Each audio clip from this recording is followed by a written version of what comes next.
This town in West Wales has a history going back over 900 years. Over the centuries, it's known good times and bad, boom times and bust.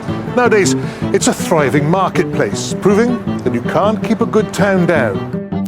It's the place where the Welsh defeated the Norman invaders. It was once Wales's busiest port and had some intriguing ladies of the night. It's a town of horses and of powerboats. It has nothing to do with knitwear and a lot to do with jeans. This is the story of Cardigan.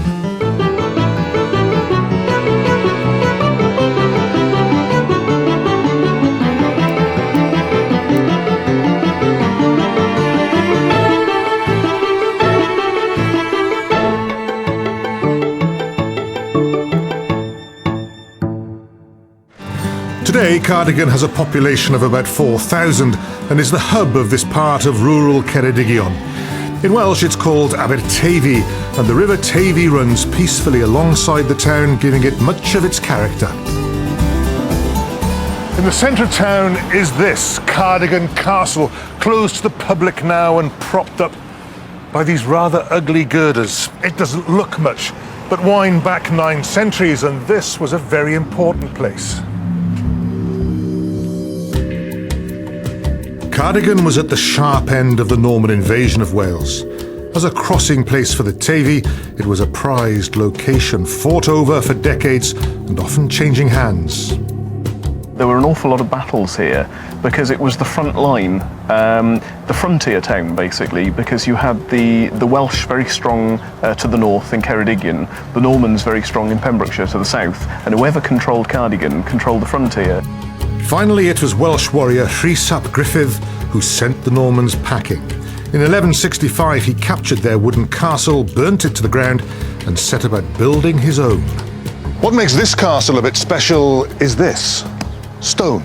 The Normans had started building them to last, but this is the first home build, a stone castle built by the Welsh to resist those Normans.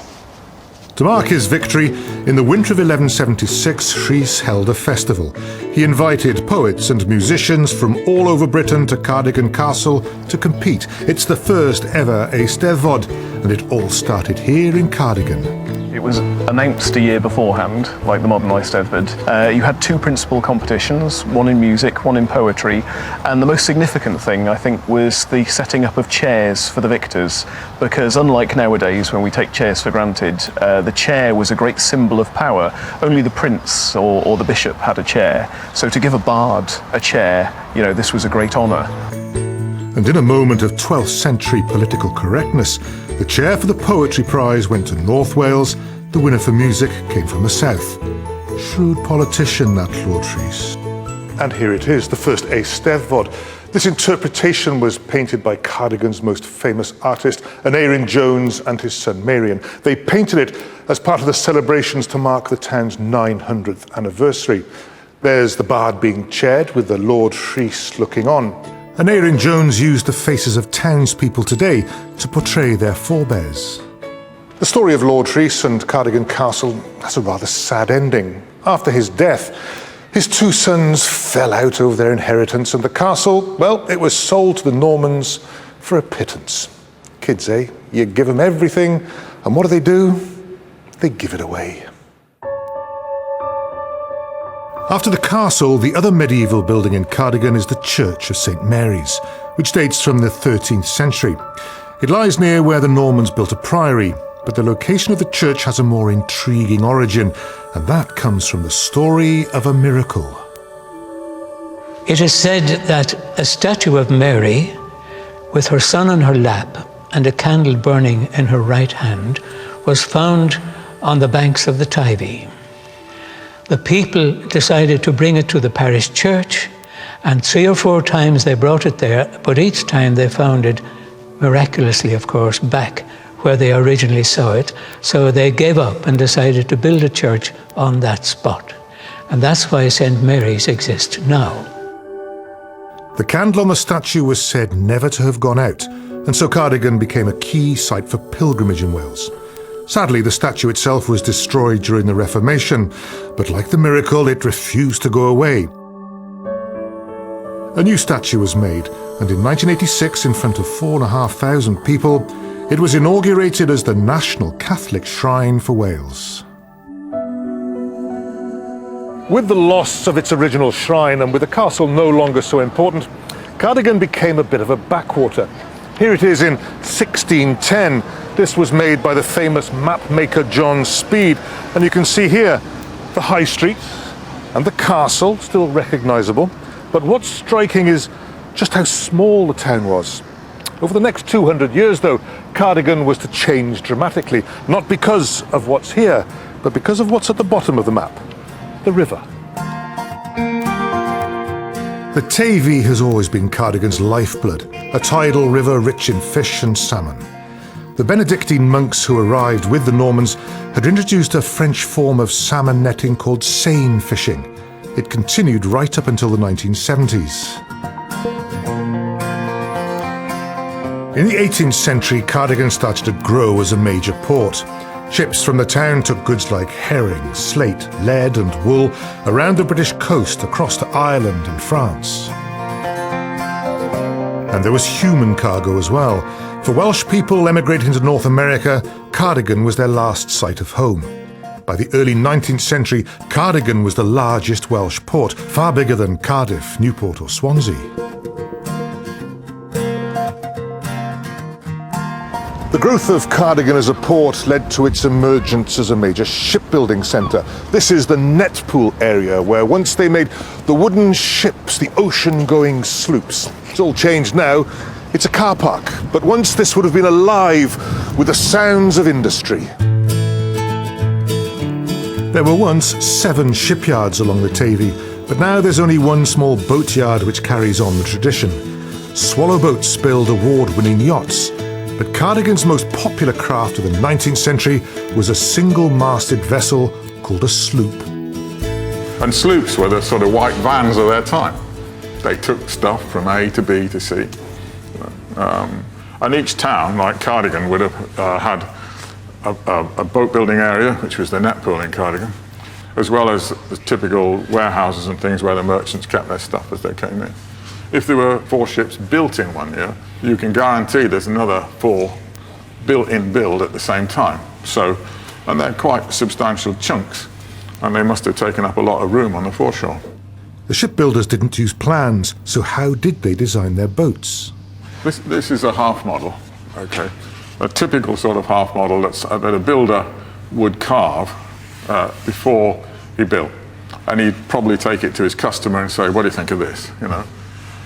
When the customer said, yeah, I'll go for that, right? He would then saw it up like that and make up the frames and things like that in accordance with the model. By the early 19th century, Cardigan was a bustling port with over 1,000 men employed in the shipyards. This activity centred on an area of town called the Mulden, named after the stream that runs through it. There are still signs of the industry that once thrived there. If you look up, you can see the clues of the shipbuilding past. You can see these little pulleys up here, you can see the doors for the sail lofts and the warehouses further down the Mulden. In the 1850s, there were several blacksmiths here, but there were 2 who specialised only in anchors and chains. There were 3 pulley block makers to hoist those huge sails. There were 3 sail makers and 3 rope makers. It was such an important port and such an important shipbuilding town. Like other notorious maritime quarters, the Mulden had a reputation. There were nearly 70 pubs and all sorts of nocturnal goings-on. Can you tell me what the Ystlym Norse were? Ah, yeah, the night bats. Well, they were apparently the middle-class ladies from the street above who would come down to the Mulden. They would sneak down here to meet their lower-class lovers.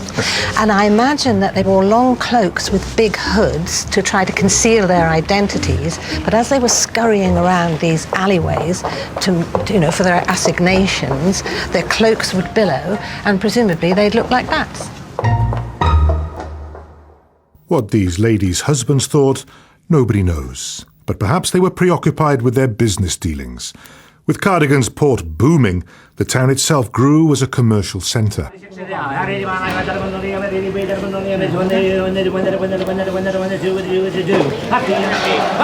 A weekly market has been held in Cardigan since the mid-12th century. The rich Tavy Valley is up there, the sea is down there, goods, produce, livestock poured in. The writer Daniel Defoe, Robinson Crusoe, noted that the whole of the county of Cardigan is said to be so full of cattle that 'tis the nursery, the breeding place for the whole of England.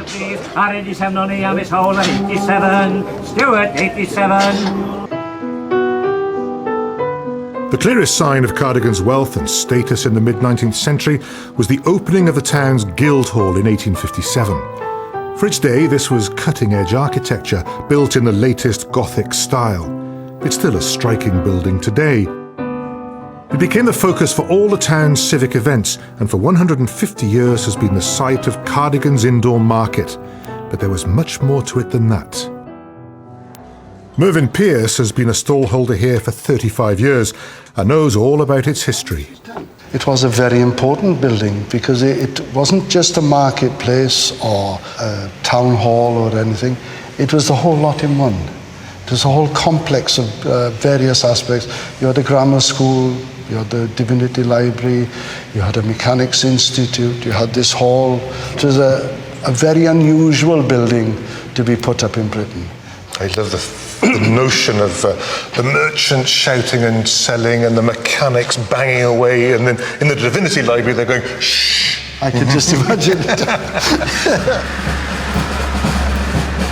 There's one more thing that catches the eye at the Guildhall. Can't miss it, really. It's this. This is the Unicorn, an Imperial Russian cannon. The thing is, it's come to the wrong address. It was sent as a gift to Lord Cardigan, leader of the brave but ill-fated charge of the Light Brigade in the Crimean War.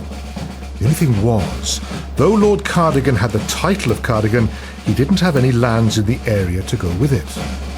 The charger of the Light Brigade never rode into this town, so wrong address. Mind you, it would have cost a fortune to post it on. And while we're at it, the Cardigan, the jumper with the buttons up the front, is named not after the town, but after that Lord Cardigan again.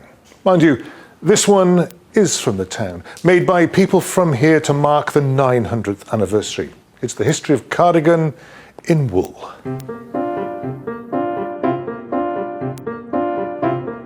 Much of Cardigan was built during the mid-19th century using slates from the quarries at Kilgerran and brick from the town's brickworks.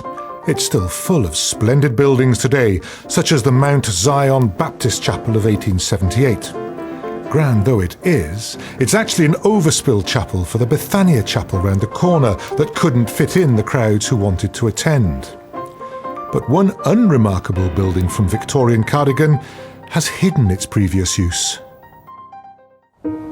The Highbury Hotel is today one of the town's B&Bs, but in the 19th century, it was Cardigan's jail. Designed by Regency architect John Nash, the punishment meted out there could be brutal. Thomas Price and John Evans were hanged right here in front of the jail on Easter Monday 1822, in public. And as an even greater deterrent and in line with the Murder Act of 1752, they were dissected and anatomized by surgeons in public. Those were the days when they liked to look inside the criminal mind, literally. For most, Victorian Cardigan was busy and prosperous. The railway had arrived in 1886, joining the town with the main line to London. But it also rang the death knell for Cardigan as a port. The maritime trade had already started to decline as the new, larger steamships struggled to navigate the Tavy.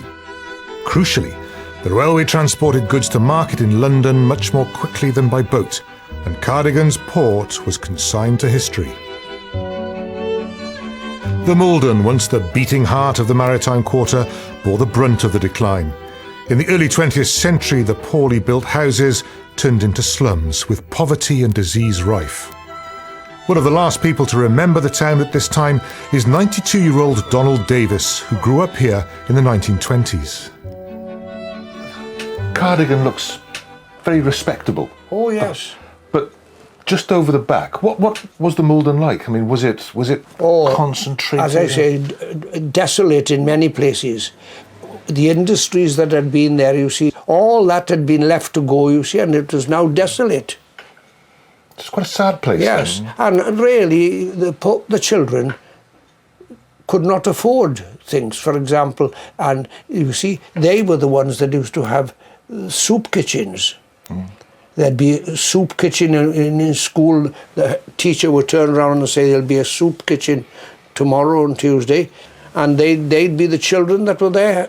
Do you remember the children of the Malden? Did you mix at school together? In fact, they were favourites of mine because we played a lot together and you always had fun with them.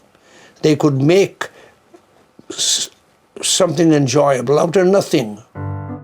The slums of the Malden were finally demolished in 1937, but the town continued to prosper as the principal market for the area. This old home movie footage dates from the 1930s and shows Cardigan busy as ever, although now with cars taking over from horses on the high street. During the middle of the 20th century, the town remained remarkably unchanged, although many mourned the loss of the railway, the much-loved Cardigan service, which was closed by Dr. Beeching in 1963. In the 1960s, Cardigan became popular as a holiday destination, and although the influx of tourists put pressure on the Welsh language in the area, it still remained very strong. Local farmer and poet Dick Jones became an important character in the town's life and one of a new generation of Welsh-speaking celebrities. He could also write a poem for any occasion. I well remember the time when I was up before the local magistrates for having forgotten to renew my television licence of all things. And I thought it might help my case if I presented it in verse form, you see. And I wrote an English poem, a dastardly thing to do, but still, it has to be done sometimes. I try not to lie a lot. No skilled excuse will I parrot. To con the court I cannot, so forgive as I forgot. Dick Jones died in 2009, but another Cardigan poet has followed in his footsteps. Ceri Wyn Jones also won the Eisteddfod chair and has become the new wordsmith for the town. The traditional view of a poet is very often of someone remote, detached from reality in some way, someone who's into a sort of abstract philosophizing about life, but Dick lived real life. He worked the soil, he worked with the animals, he was an integral part of his own community. He celebrated people's birthdays. He wrote poems in condolence. He wrote poems that pulled people's legs. It was part of the almost the part of the vocation of the poet in this area. It still is. The poet isn't remote. He's part of his community, almost like a biographer of that community. And for that community, 1976 was a special year indeed, when the National Eisteddfod returned to Cardigan 800 years after Lord Rhys created it there. With the baking hot weather of that memorable summer, the Eisteddfod was a huge success. Cardigan Eisteddfod became Eisteddfod y Llwch, the Eisteddfod of the dust. And it was true, everyone was parched, and the whole country was parched, but the Eisteddfod field in Penlan there was nearer brown than it was yellow, and everyone, the whole community then would have been drawn into that. But in the 35 years since the Eisteddfod, how has the Welsh language fared in the town? The last census showed about 73% of Cardigan's population able to speak Welsh, but there are still fears for the future. In terms of visibility and access, the Welsh language seems never to have had it so good. Signage throughout the town, access to all kinds of events in both the languages, but there seems to be less Welsh being spoken. Sadly, it's still true to say, however, that English and Welsh speakers could, if they chose, live parallel lives here. It's so complex, you can't put your finger on one thing that's preventing it, which is why so many of us are anxious to make sure that it doesn't disappear as an issue either. We have to keep on reminding people.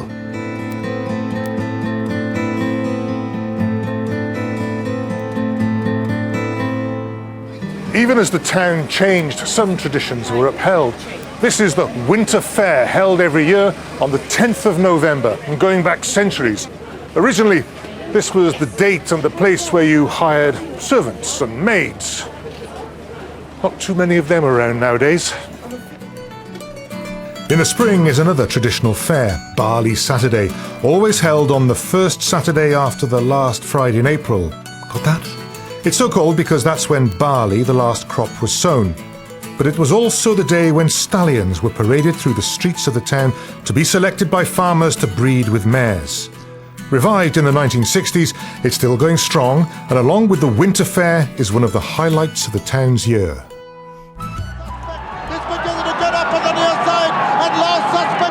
In 1985, one horseman became a hero in Cardigan.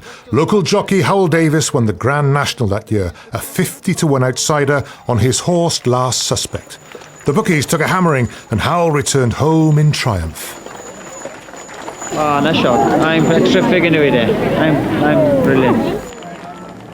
But he wasn't the only sporting champion to come from the town. Once, the fastest thing on the TV was a coracle race. Come on, number 10! But in the 1980s, there was a new sound on the river.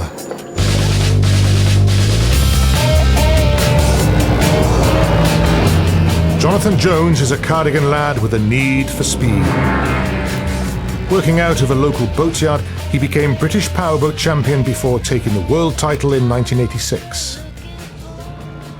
Jonathan still lives and builds powerboats in Cardigan, and I persuaded him to take me out on the river. For old time's sake, Jonathan.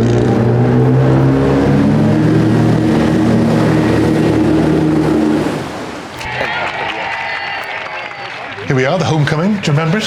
Yes, I remember it like it was yesterday. It was a great day, you know, very enjoyable.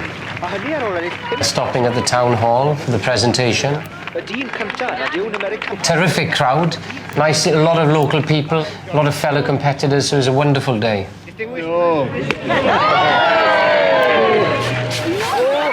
And it was only the first of four times world champion.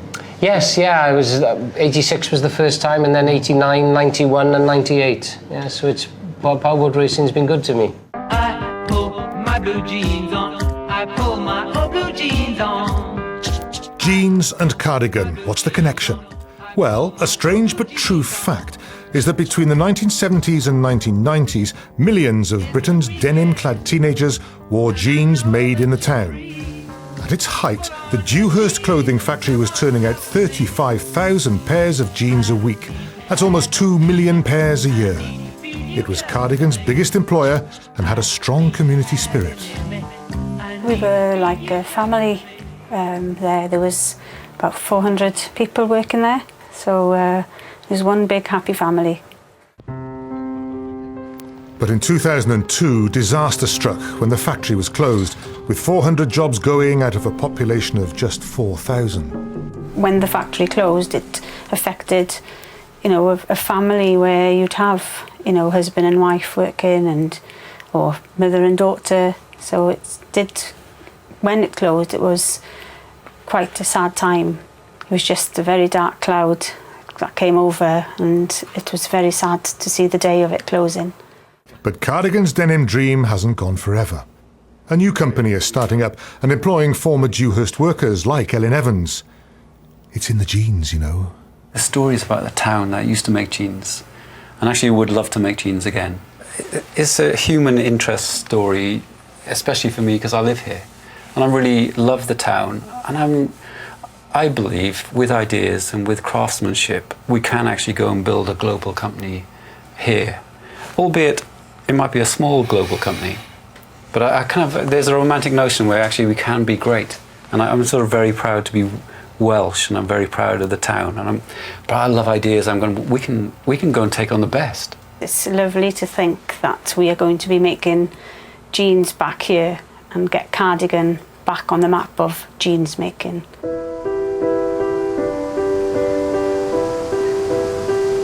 If a lot had changed in Cardigan, one thing remained frozen in time.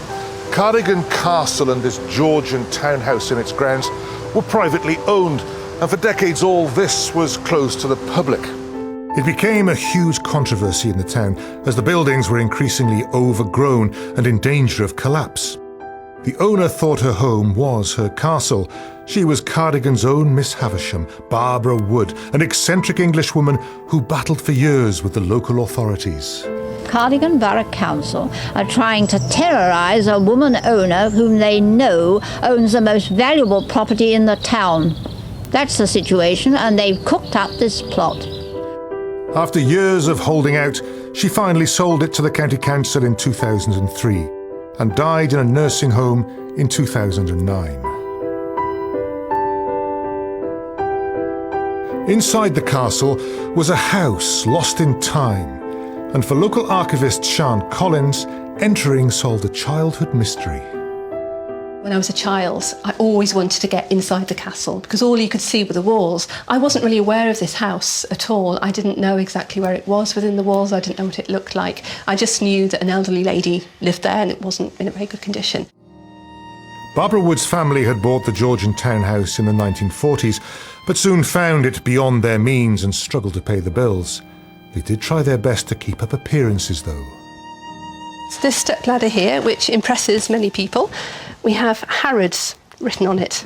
So we're assuming it was bought from Harrods, but they could have just painted it on themselves to impress the neighbours. Social climbing.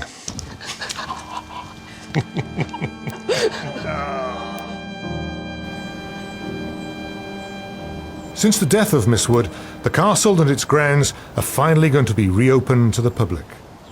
After years of campaigning, a band of local historians and enthusiasts have now raised a massive £10 million from the lottery, Europe and the Welsh Assembly government to restore the buildings and give the town a new heart. It's the biggest restoration award in Wales, and one of the organisers, Jan Tucker, gave me a sneak preview of their plans. This looks very exotic. This looks as if it's very space-agey. What's going on here? Well, that's going to be the Eisteddfod garden. Yeah. That's in the daytime when it's really nice and lovely and sun is shining. But if the rain does come, then the idea is that somebody comes along and presses a button. Centre Court, Wimbledon. Absolutely. Inside the house, there'll be Welsh learning for adults. Also, we're hoping to use this site as well to do masterclasses here. You know, you can sing, play the harp, make jam, you know, anything like that. We can have courses like that going on in here, which will also be providing people coming into the town through the winters, not just the summer. It is a decaying site, and yet this is what it could be. This is what it will be. Have you had a reaction from the town? We've had a very good reaction from the town. The majority of people you speak to can't wait to see something happening here. And when the stanchions from the outside get taken away, then I think they will realise that something is happening and they'll be very pleased. Over the centuries, Cardigan has seen the tides of history ebb and flow. Industries have come and gone. What now? Well, maybe the castle symbolises the town. There it is, a bit battered and bruised, but work is due to start here in 2012. And there's the lesson, using the past to build something brand new for the future. All the stuff you don't know about Bangor next Thursday at the same time, 7 o'clock. Next tonight, Connie's People.